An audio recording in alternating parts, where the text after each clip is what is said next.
Hoje vamos começar um novo tema no nosso curso de Estratégia Econômica das Empresas, ou Economia Gerencial.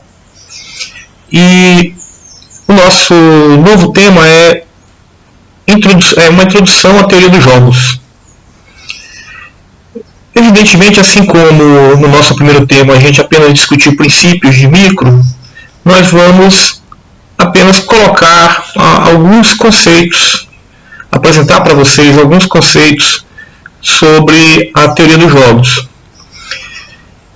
Bom, nessa primeira aula sobre introdução à teoria dos jogos, vou apresentar para vocês algumas definições e nós vamos focar em um jogo que tem uma característica específica, que são jogos sequenciais.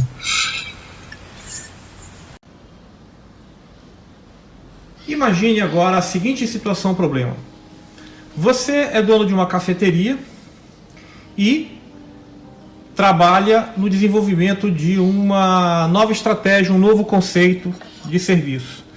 Você pretende disponibilizar para o cliente a possibilidade de, na sua mesa, ele fazer a escolha do seu café e ele próprio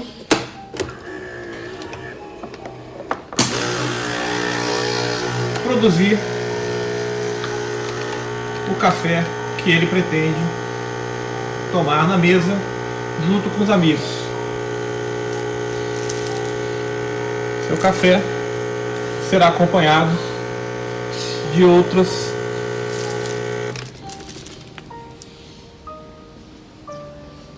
doces ou outros produtos que ele deseja consumir.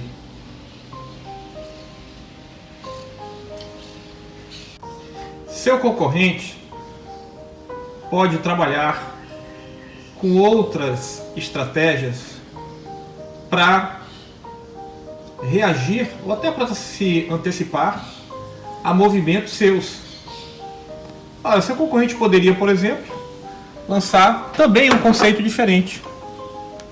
Um conceito em que o cliente recebe o café e, ao invés de consumir numa xícara, ele segue um padrão diferenciado tanto no estilo do café como no estilo do seu consumo. É um conceito completamente diferente do seu e que pode concorrer com você. Você e seu concorrente podem inclusive se engajar em outros tipos de disputa, como por exemplo, disputa de preço. Como você reagiria aos preços praticados pelo concorrente? Como você reagiria, por exemplo, se numa tentativa agressiva o seu concorrente resolvesse reduzir o preço do seu produto na tentativa de ganhar seu mercado? Essa disputa de preço, assim como as estratégias de desenvolvimento de produto, elas se transformam em verdadeiros jogos empresariais. Vamos lá. Em teoria dos jogos, a gente define um jogo como uma situação, tá, em que duas ou mais empresas estão em um mercado e que, na medida em que uma empresa toma uma decisão, ela afeta as decisões das demais empresas que estão atuando naquele mercado. Então, se uma empresa resolve reduzir preços para aumentar suas vendas, ela eventualmente pode tirar vendas das demais empresas que estão participando daquele mercado. Então, a decisão de uma empresa afeta a decisão das demais. Se uma empresa resolve investir em propaganda, As demais empresas que atuam naquele mercado, talvez, em função da dinâmica e da intensidade da concorrência, as empresas que estão atuando junto com ela naquele mercado, vendendo produto, acabem por adotar alguma estratégia de reação, como se uma empresa investe muito em propaganda, as outras podem também investir em propaganda, as outras podem reduzir custos, as outras e consequentemente preços também. As outras empresas podem lançar novos produtos no mercado. Enfim, desse tipo de esse tipo de situação, né, são essas situações que nós vamos analisar nessa nossa introdução à teoria dos jogos. Bom, antes da gente começar a falar do nosso de um mercado e de empresas que estão atuando e competindo no mercado, vamos introduzir uma situação aqui que é bem comum quando se explica a teoria dos jogos, né? Que são situações em que você tem conflitos, você tem guerra. Vamos supor aqui, nesse exemplo introdutório, que nós temos dois países, tá? Um país alfa e um país beta. Sendo que o país beta pretende deslocar suas tropas de uma determinada posição para outra posição. Que nesse exemplo a ideia é que o país beta pretende deslocar as suas tropas de uma cidade J para uma outra cidade Cal.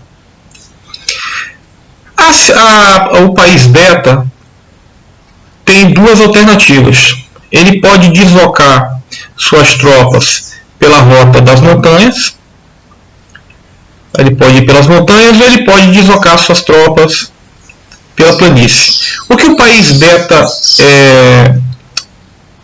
quer nesse deslocamento é fazer um deslocamento sem que o país alfa perceba, certo?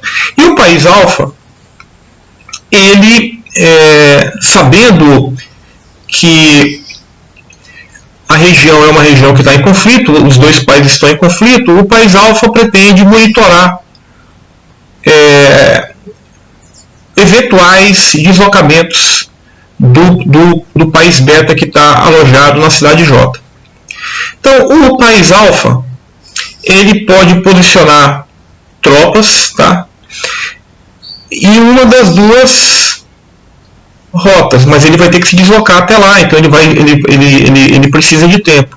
Então, uma coisa comum no exército, né, é você enviar patrulhas de reconhecimento. Como os recursos são escassos, eu estou assumindo aqui que o país alfa não pode enviar a mesma quantidade de recursos para monitorar as duas rotas. Ele tem que fazer uma escolha.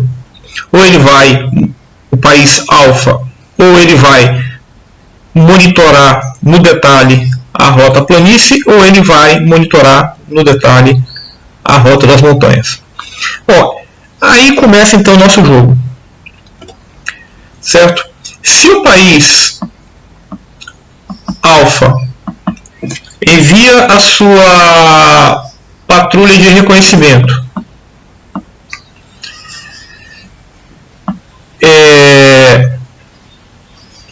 e identifica o movimento das tropas do país beta, ele pode posicionar a sua artilharia,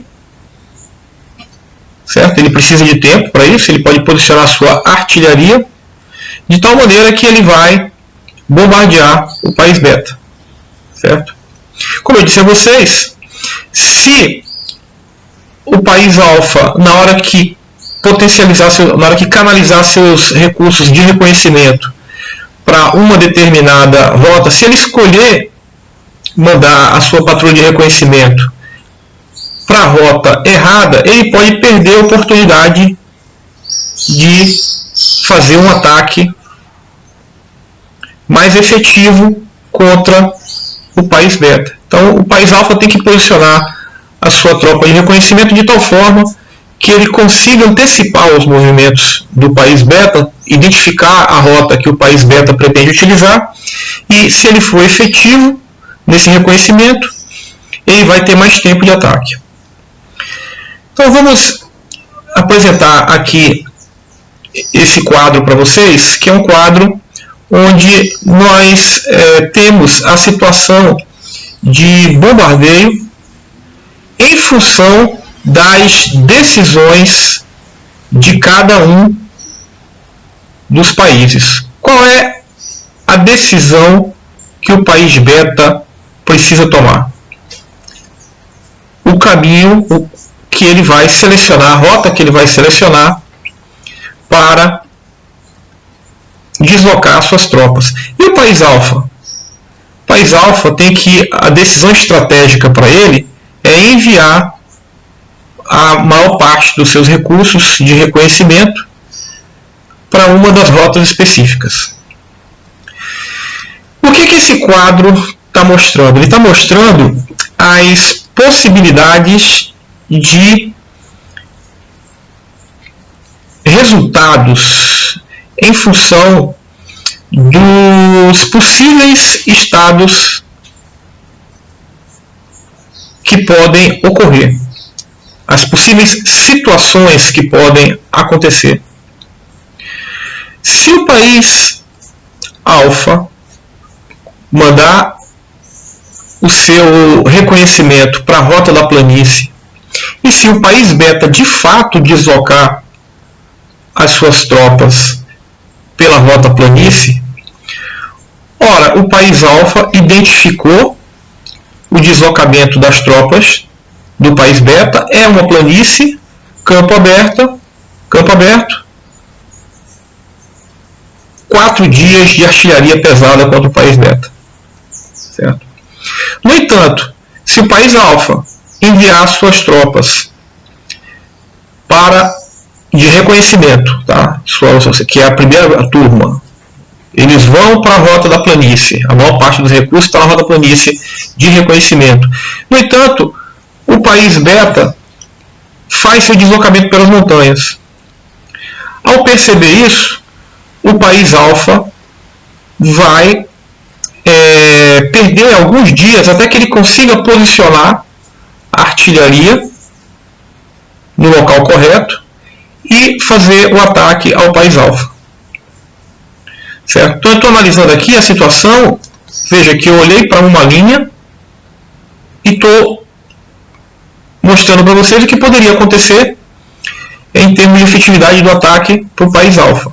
Se o país alfa mandar a sua patrulha de reconhecimento pela rota montanhas, e se o país beta for pela rota da planície, eles vão perder tempo aqui, e porque eles mandaram pela rota montanha, o país beta foi pela artilharia, pela planície, então o país alfa consegue 3 dias de bombardeio. E se o país alfa enviar a sua tropa de reconhecimento pelas montanhas e o país beta se deslocar também pelas montanhas, eles vão ter 3 dias de bombardeio, 3 dias de artilharia em cima do deslocamento do país beta. Bom, a pergunta então é o seguinte: se vocês fossem, tá, se um de vocês fosse o general que comandasse as tropas do país alfa, para onde você enviaria você concentraria seus recursos de reconhecimento? Na rota planície ou na rota das montanhas? Bom, olha, na perspectiva do país alfa, tá, se ele envia suas tropas de reconhecimento pela planície, ele pode ter em suas mãos 4 dias de bombardeio ou 2 dias de bombardeio. Se ele enviar pela rota das montanhas, ele pode ter 3 dias de bombardeio ou 3 dias de bombardeio. Perceba que se ele for pela planície se ele enviar as rotas, as patrulhas de reconhecimento pela planície, e se o país beta de fato for pela planície, são 4 dias de bombardeio. Então, se o país beta de fato for pela planície, eu sei que essa situação, na ótica do país alfa, seria melhor do que essa. No entanto, se ele manda pela planície e a turma do país beta se desloca pelas montanhas, eu tenho que eles têm apenas 2 dias de bombardeio, e essa situação aqui seria melhor do que essa. Então, na ótica do país alfa, eu não tenho uma decisão melhor que outra. Não há uma decisão melhor do que outra. Então fica difícil, olhando para os resultados possíveis do país alfa, imaginar o que o país alfa faria. Agora vamos olhar na perspectiva do comandante das forças do país beta. Na perspectiva do comandante das forças do país beta, olha o que pode acontecer. Na perspectiva dele, eu vou olhar agora os resultados aqui.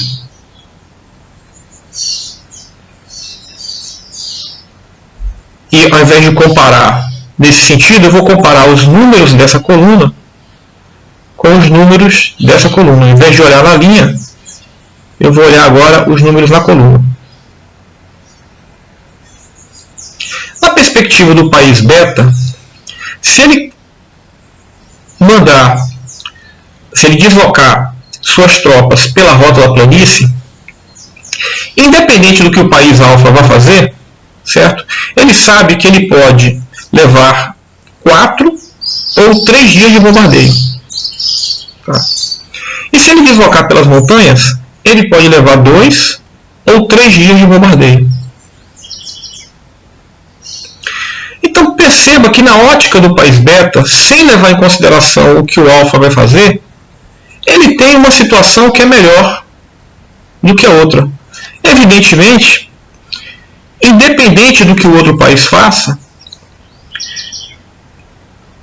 os possíveis estados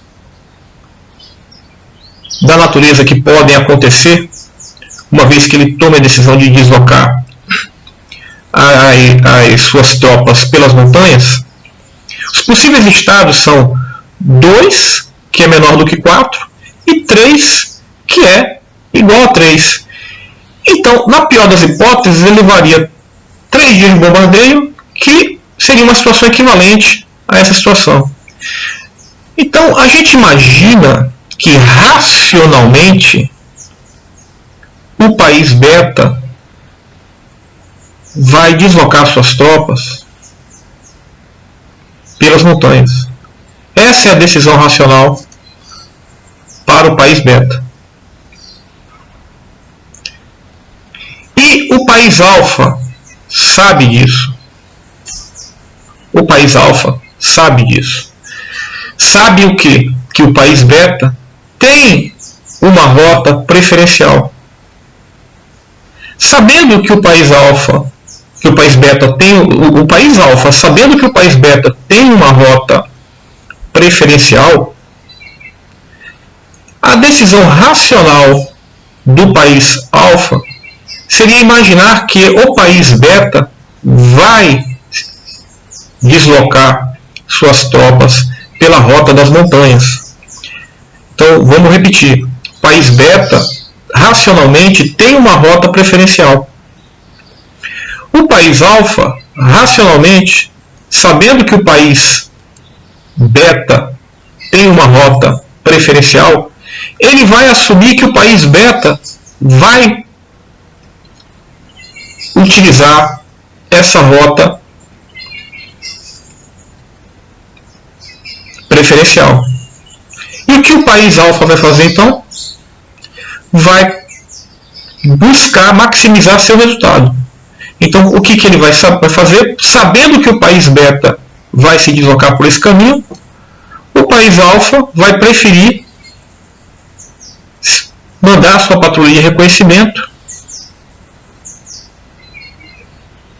pela rota das montanhas. É isso que vai acabar acontecendo. No final, a gente imagina que o país, racionalmente, aplicando o princípio de que as decisões serão racionais, o jogo vai tender a se equilibrar nessa situação, onde o país beta mandaria seus recursos se deslocarem pela rota das montanhas e o país alfa enviaria a sua tropa de reconhecimento pela rota das montanhas. É isso que aconteceria, tá? O general do país alfa deveria enviar a patrulha de reconhecimento para a rota da montanha, pois ele sabe que o país beta tem essa rota como melhor alternativa.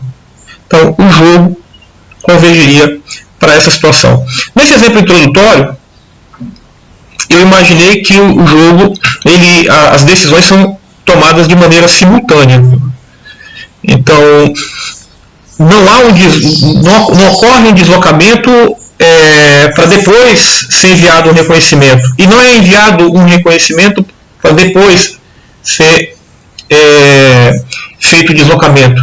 Então, as decisões, na verdade, nessa situação específica, essa é uma modalidade de jogo em que as decisões dos jogadores são feitas de maneira simultânea. Nem sempre é assim. Nós temos uma outra situação, que vamos ver mais na frente, de jogos onde as decisões são feitas de maneira sequencial. Nesse caso específico, nosso jogo foi feito de forma que as decisões são tomadas simultaneamente. Bom, quais são as premissas que nós adotamos aqui na análise desse jogo? Tá? Existe uma formalidade no processo de tomada de decisão. Onde é que essa formalidade apareceu? Essa formalidade apareceu quando nós definimos que as decisões são simultâneas, nós definimos que os jogadores vão tomar as decisões com base na quantidade de dias de bombardeio. Tá? Então o jogo foi formalizado. Existem interações, tá? Onde o que um jogador faz afeta a decisão do outro jogador. Então existe uma interação entre os envolvidos na situação de jogo. Os agentes são são os jogadores. Tá? Os agentes são aqueles que participam do jogo. As decisões são baseadas em racionalidade. Então aqui a gente não discute se um determinado jogador, imaginando o que o outro jogador vai pensar, ele vai tomar uma decisão irracional, simplesmente porque ele acredita que o outro jogador acha que ele tomaria a decisão racional. Não, nós não estamos discutindo isso. Nós estamos imaginando que as decisões elas são tomadas todas com base na racionalidade. E, finalmente, uma outra premissa num jogo é que as decisões são feitas assumindo um comportamento estratégico, onde cada jogador vai escolher a decisão imaginando o que o outro jogador vai fazer. Então ele vai tentar um resultado que maximize sua situação, imaginando o que o outro jogador deva fazer. Então essas são as premissas de um jogo. O que é que nós vimos até aqui? A definição de jogo, a presença de interações estratégicas, vimos o exemplo de um jogo simultâneo, onde as decisões são tomadas ao mesmo tempo, vimos algumas premissas também. E nós estamos assumindo aqui que todos os jogadores, quando a gente apresentou a tabela com os resultados dos estados possíveis da natureza, de situações possíveis da interação, nós estamos assumindo que os jogadores eles têm a informação sobre esses resultados. Então isso é importante porque sem essa informação a gente não consegue fazer análise baseada na racionalidade. Bom, vamos agora para um outro tipo de jogo, o jogo sequencial. Tá? No jogo sequencial, um jogador toma uma decisão e depois que ele tomou essa decisão, o outro jogador tem a informação daquela decisão e aí ele vai tomar a sua decisão, certo? Então, diferente de um jogo simultâneo, que nós vimos no exemplo anterior, onde ambos os jogadores tomam a decisão ao mesmo tempo, no jogo sequencial, um primeiro jogador toma a iniciativa, decide, e o segundo jogador reage àquela decisão. Evidentemente, você poderia imaginar jogos sequenciais com múltiplas interações. Nós não vamos fazer isso aqui, nós estamos apenas introduzindo a ideia de teoria dos jogos, então nosso jogo aqui ele vai ser simplesmente em dois estágios. Mas situações mais complexas, sem dúvida, podem ser construídas usando a racionalidade de toda essa teoria. Vamos apresentar também um exemplo para descrever um jogo sequencial e resolver o problema num jogo sequencial.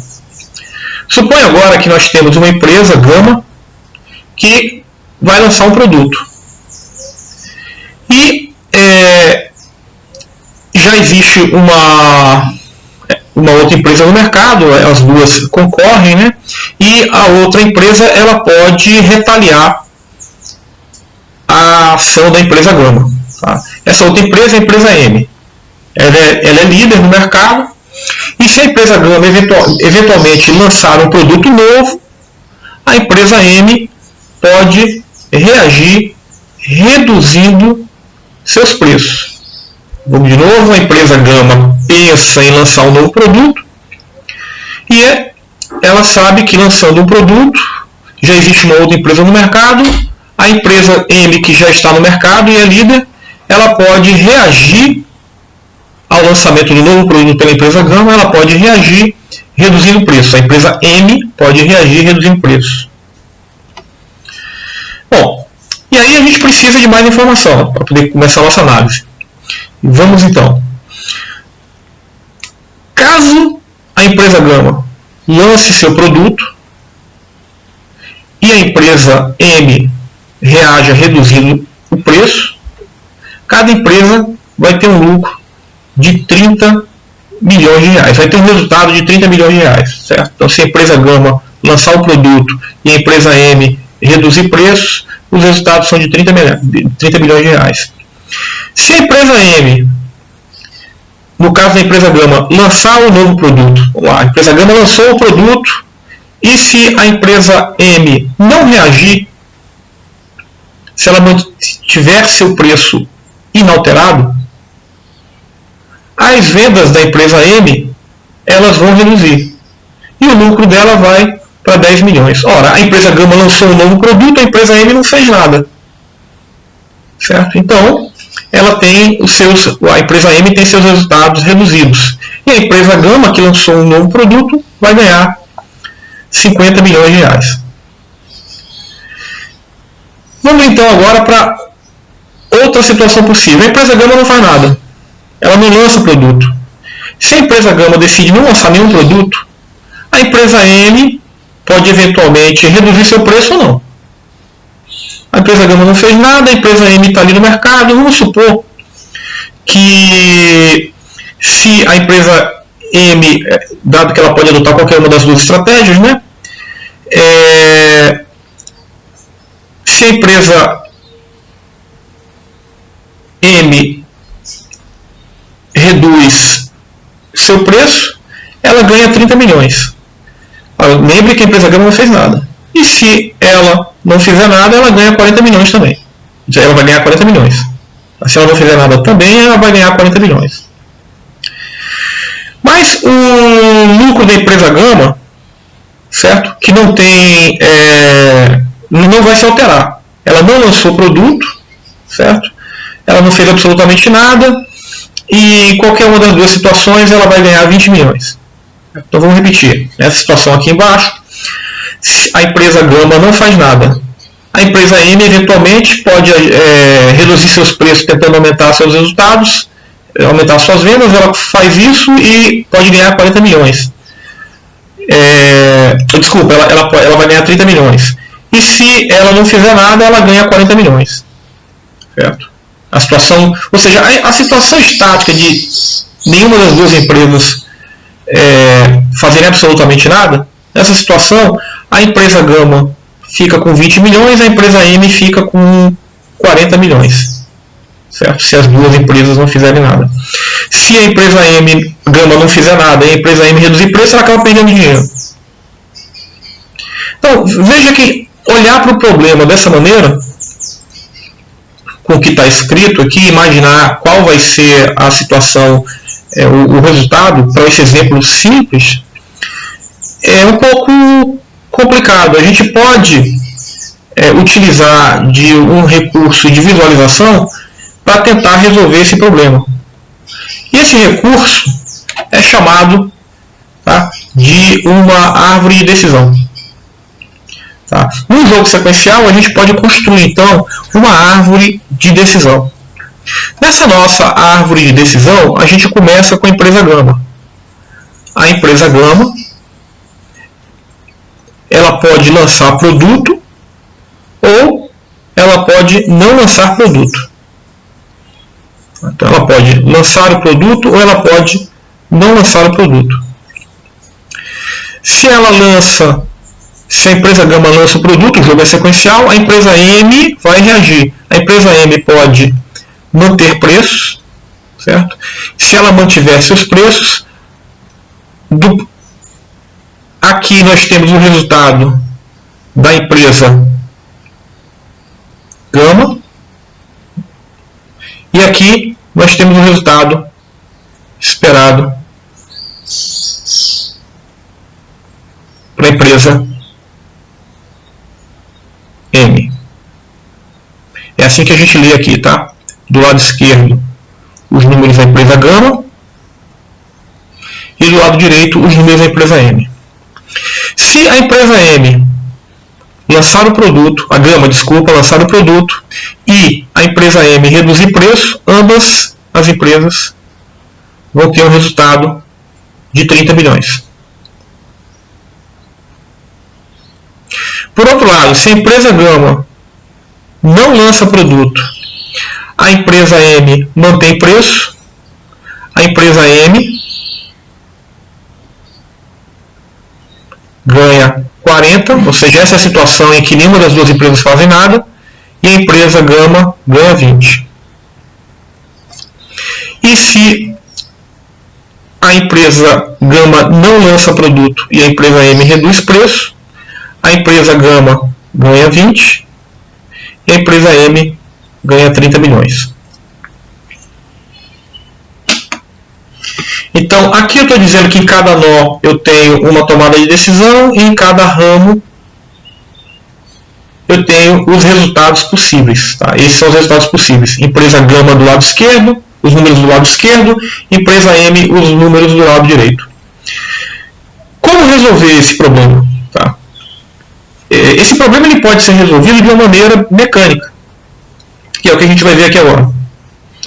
Resolver o problema significa responder a seguinte pergunta: o que a empresa Gama vai fazer e o que a empresa M vai fazer? O que a empresa Gama deve fazer e o que a empresa M vai fazer em consequência? Resolver o problema é dizer isso. O que cada empresa vai fazer? Vamos lá.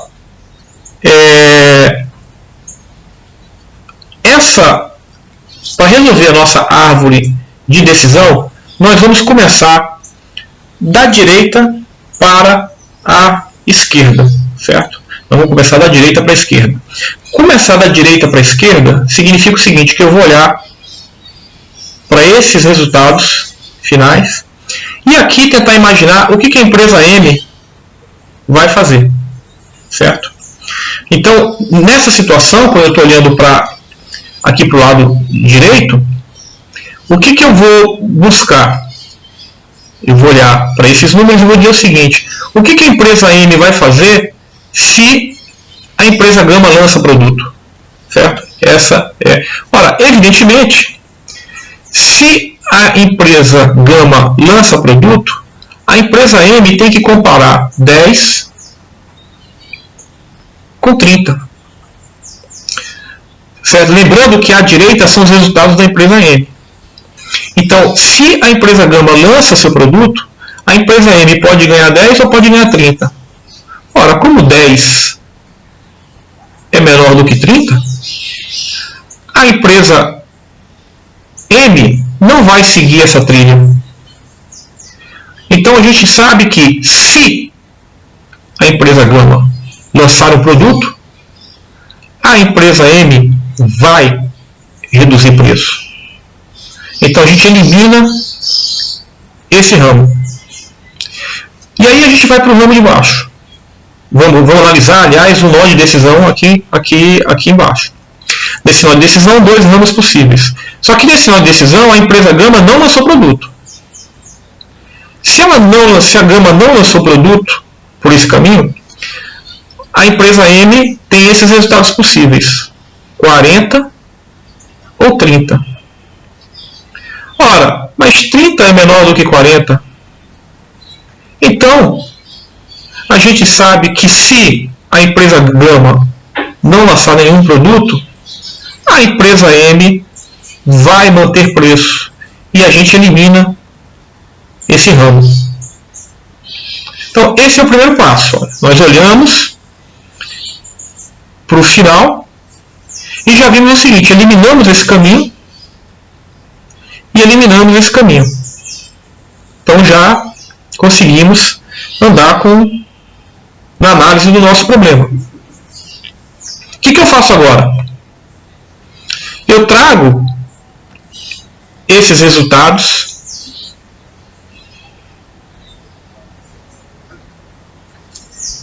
que são os resultados esperados e vou trazer esse resultado e vou reescrever ele aqui, ó. E aí eu vou analisar o que a empresa Gama vai fazer. Aqui nós analisamos o que a empresa M faria condicionado à decisão da empresa Gama. Lembrando que esse tipo de solução está sendo aplicado para um problema de jogo sequencial. Certo? Então, o que nós temos aqui? Os 2 resultados que a empresa Gama vai analisar. E agora, ao invés de olhar para os números à direita, que são os números da empresa M, eu vou olhar para os números à esquerda, que são os números da empresa Gama. O que a empresa Gama tem? Lança produto e ganha 30, ou não lança produto e ganha 20. Como 20 é menor do que 30, eu vou eliminar esse caminho. Eliminando esse caminho, nós resolvemos o problema. O que vai acontecer? A empresa Gama vai lançar produto e a empresa M vai reduzir preço. Essa é a solução do jogo sequencial. Nós apresentamos o jogo dessa forma aqui estendida e fizemos, que é uma árvore de decisão, e fizemos então a análise e encontramos o que é que cada empresa faria. Bom, com isso a gente termina a nossa primeira aula de teoria dos jogos.